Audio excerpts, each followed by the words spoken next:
వచ్చేసింది తల్లి తెల్లవారుతుండగా. తలుపు చప్పుడు చేసింది, తీయలేదు. తోసింది, తీయలేదు. ఎవడ్రా లోపల తలుపు తీయండి. అమ్మవారే తలుచుకుంటే తలుపులు తీయలేనంత బలహీనురాలండి కాళికాదేవి కాదు. వచ్చిన ఆవిడ తనని అనుగ్రహించగలదు. గొర్రెలు కాసుకునేవాడిని నాకు ఆవిడ ఎలా ఇస్తుందండి కవిత్వం అని అడగకుండా కూర్చున్నాడు వీడి విశ్వాసం. చూద్దాం ఏం చేస్తాడో. ఒరే తలుపు తీస్తావా తీవా? ఏమీ లేదన్నమాట. ఖాళీ విద్య.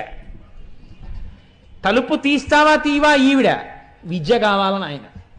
ఆఖరికి ఆవిడ ప్రసన్నురాలైంది. షహబాష్, ఎంత నమ్మకం రా నా మీద అనుకుంది.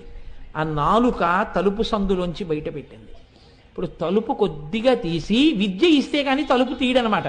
విద్య లేనివాడు కాబట్టే తలుపు తీసుకోగలదని తెలుసుకోలేకపోయాడు. విద్యలు ఇచ్చిన తల్లి తలుపే తీయలేదా తెలుసుకోలేకపోయాడు. ఇప్పుడు నాలుకొక్కటే బయటెట్టాడు. ఎడం చేత్తో దాన్ని ఇలా లాగి రాసేసింది బీజాక్షరాలు. తలుపు తీశాడు.